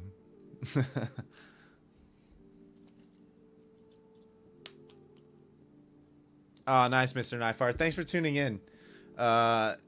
Like I said, guys, any of you that are hanging out here, feel free to hit that subscribe button. We'd love to have you as a part of the community. Futures Freddy, you're just winging it yourself. So, like, in the beginning, if you're just starting out, that's pretty much what you have to do. You got to find a strategy that suits your personality, right? 10,000 rookie numbers. You have to find a strategy that suits your personality and how you like to trade, that fits into a symbol that you like to trade, right?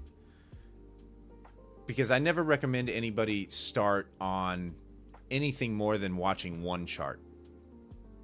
If you can't trade well on one symbol, one chart, there's no sense in looking at anything else. Secondly, you have to learn how to control the emotional side of trading as well. Hey, Zanuck. What do you mean you can't join my Discord? Why can't you join my Discord? It says invite invalid. Oh, psh. Let's fix that right now. Zanuck, send me a DM real quick. Or Mason, or Mac, or Martin. He can help you out there as well.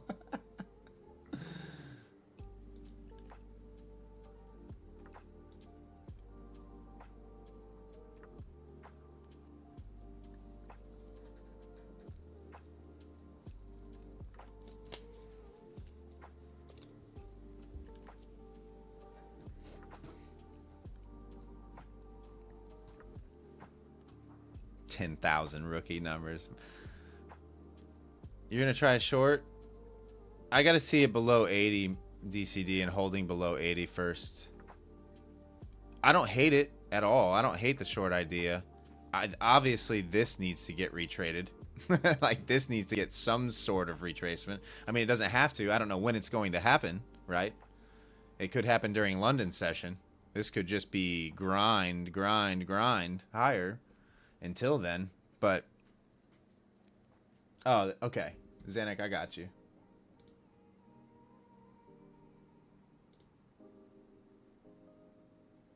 Let me add you as a friend here quick.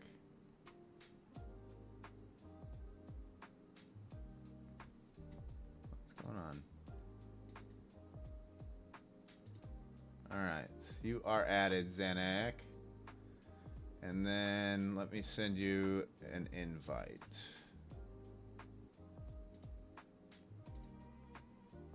All right, try that, Zanuck. I just sent you an invite to the Discord. There is a CAPTCHA that you'll have to go through. It's obviously to try and eliminate the botting, because Discord is crazy with the botting for whatever reason. But once you get through there, you should be good to go. You should be able to see everything. Yeah, those of you that are new to the Level Up Discord, have a look around. Go click on the buttons and, you know, find your way around the site. The main chat where most people hang out is under the trading floor.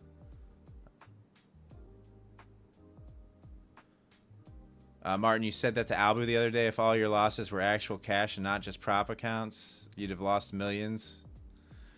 Yeah, it's because the props are, I mean, here's the problem with the prop firm realm, right? Is the people that you see trading with props are big time influencers who have massive teams and massive budgets and lots of cash behind them for the most part, right?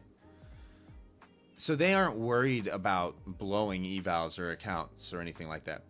But to the everyday person who's just trying to learn how to trade, which prop firms are probably the best way to learn how to trade because you are trading under such tight conditions and tight restrictions. They really force discipline on you. But you can't afford to sit there and purchase 20 Apex accounts and then pay all those activation fees and then blow them up and do it all over again. Like, you just can't do that. So it's really bad what's going on in the industry right now, which is why I always stress, screw the 20 account thing. If you can't hang on to one account, don't even go after multiple accounts, right? Like, just prove to yourself that you can hold on to one account first before you ever try to expand to anything else.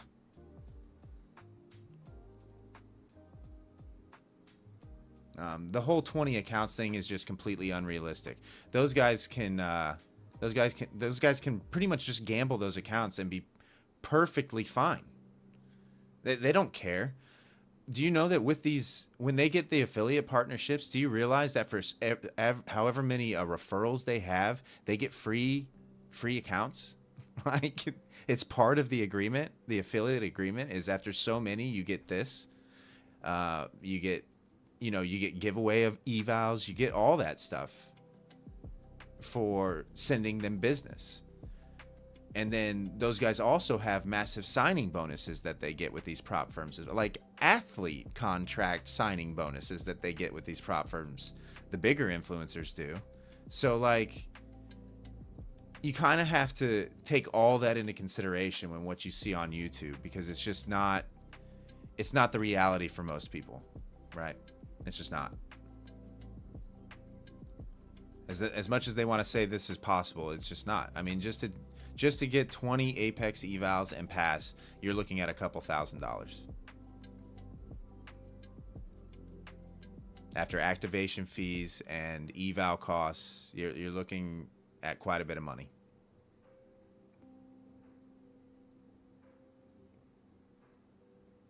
So you can't. Yes, Futures Freddy. That behind, there's a lot more to it than, a lot more shady stuff to it than what you think. Let's put it that way. I probably shouldn't be saying this on a live stream, you know, but I mean, let's face it, if one of them offered me a big, hey, you want to be an affiliate, I would probably do it too. But I definitely wouldn't be scummy about it. Yes, Futures Freddy, that's what goes on. That's what goes on. Yeah, those giveaways that they do, they aren't self-purchased evaluations.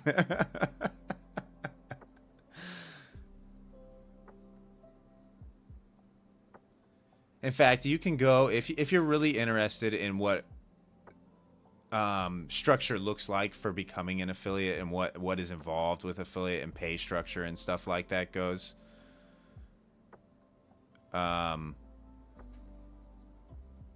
you can go look at Take Profit Trader's website, right? And there's a little link in the top that says become an affiliate. Go ahead and click on that, and you can read through, like actually read through what the application process looks like and what the payout structure is and benefits to becoming an affiliate with them is.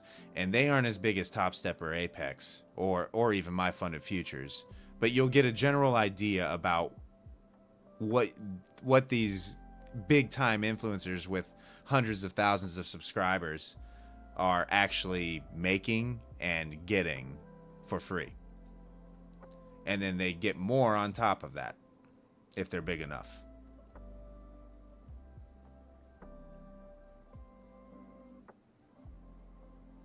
But yeah, to the everyday trader, it's just completely unrealistic. Yeah, yeah, DCD. But yeah, see, that's why I say they don't really, having a losing day on stream when they post those videos, hey, I lost 20K, they don't even care. They'll fake it. They'll fake like they cared that they lost, but they don't care about that. Are you kidding me? They're making so much money.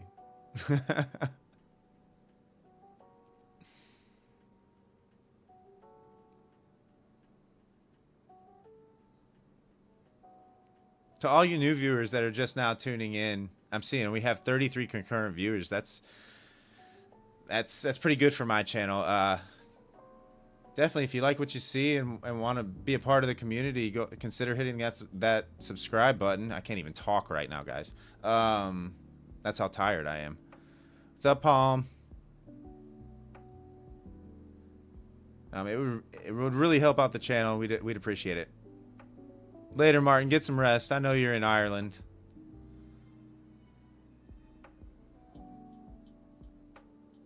Nice, MJ. Appreciate you.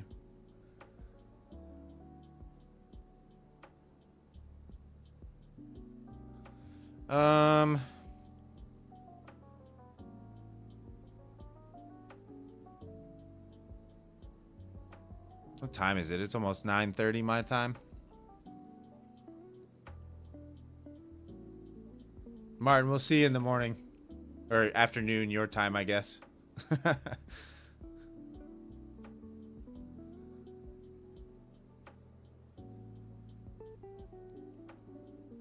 What's up, Porch?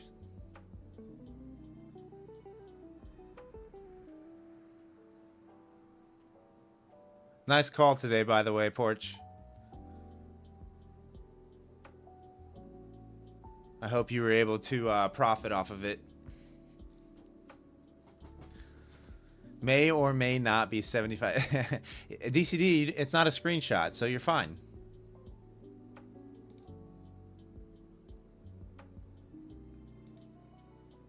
Just don't screenshot it. Don't post it in Discord.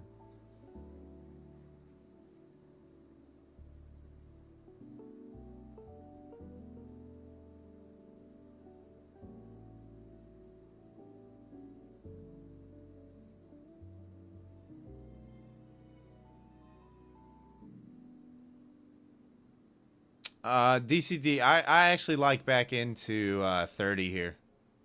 I'll be honest with you. I mean, if you're short from 75, right?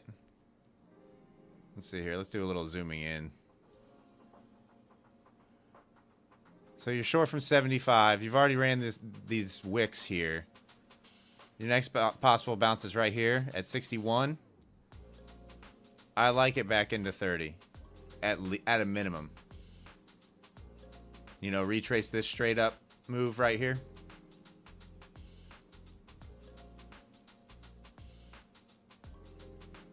All it's got to do is get through 61 here, and it should be fairly smooth. Back down into 30.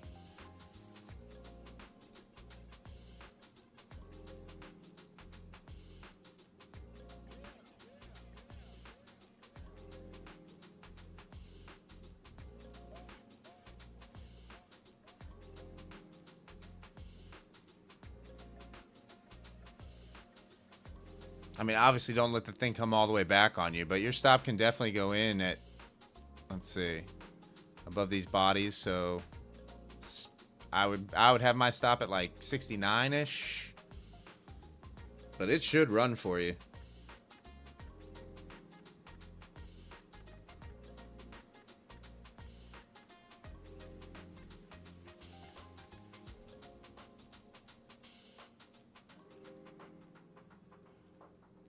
This previous swing high is where your stop is. You're going to leave it.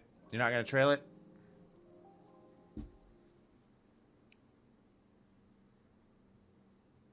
I don't know. The NQ I trail these days. My stop goes to break even quickly. You know, I was on a call with Mason earlier, and we were talking about how nice the NQ's been over the last week and a half, and how it's back to normal price action and this and that. And not even maybe an hour after we get off this call, after we get done patting the NQ on the back, do we start seeing these random volatility spikes. I was just like, are you kidding me? Are you actually kidding me? Out of nowhere. Oh, it's a combine? Okay, yeah, let it breathe. Let it breathe. Let the trade play out.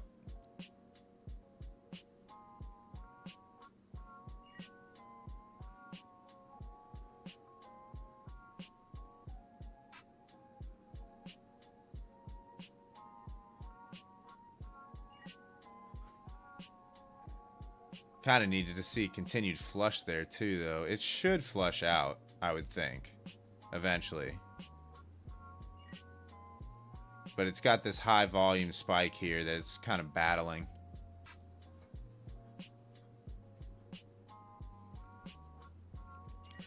Thanks for hanging out tonight, guys. I appreciate you. I know I haven't taken a trade. I've actually been chatting with you and hanging out with you guys rather than paying attention to the charts. I probably should have been paying attention to the charts.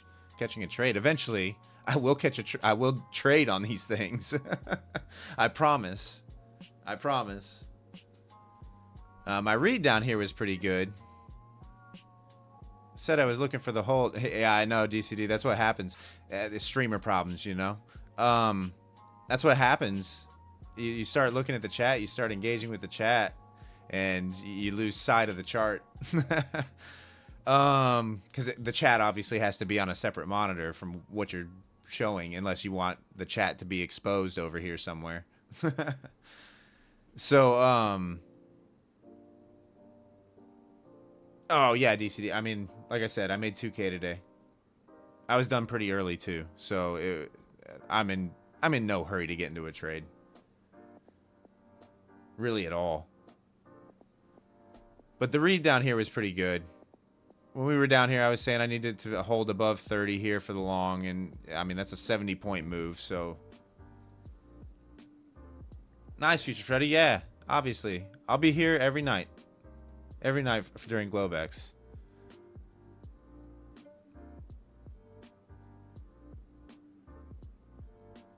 At least for an hour, if not 2. What have I been on? I've been on almost 2 hours already, guys. I probably will end it here shortly. I'm getting a little hungry, but there you go. I think you're going to get that flush, DCD. Nice trade, brother.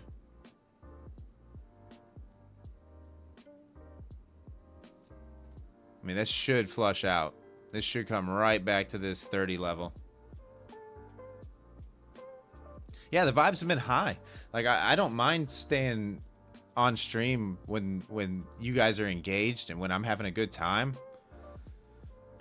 You know, it's almost like the camera's not even on, to tell you the truth.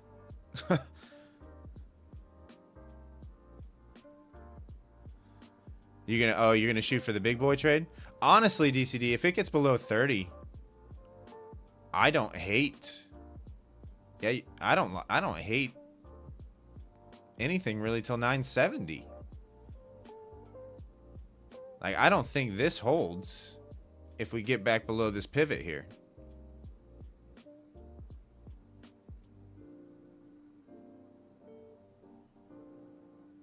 Like somewhere in here, like 73-ish. If we do get back below this pivot.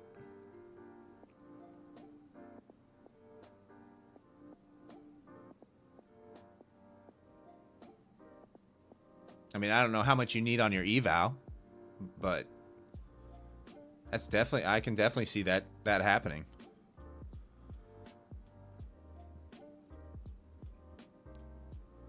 Oh, XFA, you'd for sure be trailing, especially at the beginning when you're building an account. Like when you're building a balance on those things, you kind of have to trail. You can't afford to take the losses on them. And you definitely can't afford to give back profits when you have big profits. I mean, you're short from 75 right now. You're up almost, what, 20 points? You're up $400?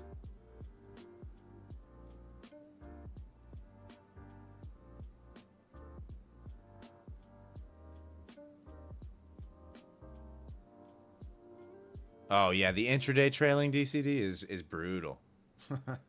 Yeah, that's a brutal rule. That's what I'm dealing with on my Take Profit Trader account too. It's weird on Take Profit Traders. So during the eval, you don't have intraday trailing. It's end of day trailing. But once you get into the funded, you do have intraday trailing. So it's kind of strange. They have they take a bit of Top Step and a bit of Apex and merge them together.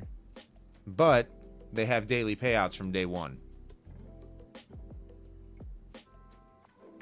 So if you get in there and make, you know, $5,000 on your first day, you can take a payout.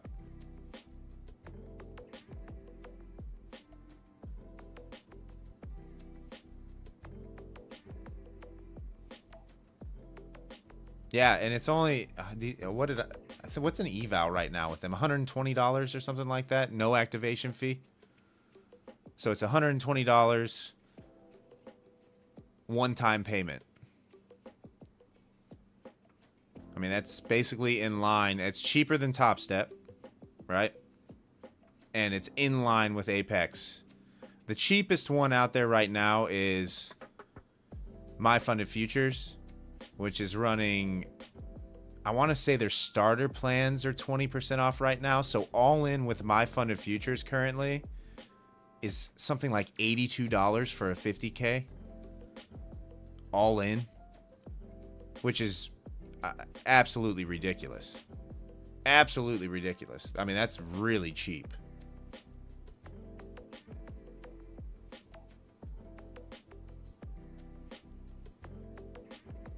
Yeah, DCD. I would look into it. Like if you they only allow you to have, I want to say 3 accounts with My Funded Futures is all you can have. But the starter plan, the 50K, the rules are the same pretty much. You can pass in a day. and it's super cheap. So yeah, if you're wanting to full port some, I would go with My Fun Futures, and they use DX feed, and CQG, no rhythmic with My Fun Futures, so you don't have the rhythmic issues that you have with all the other props.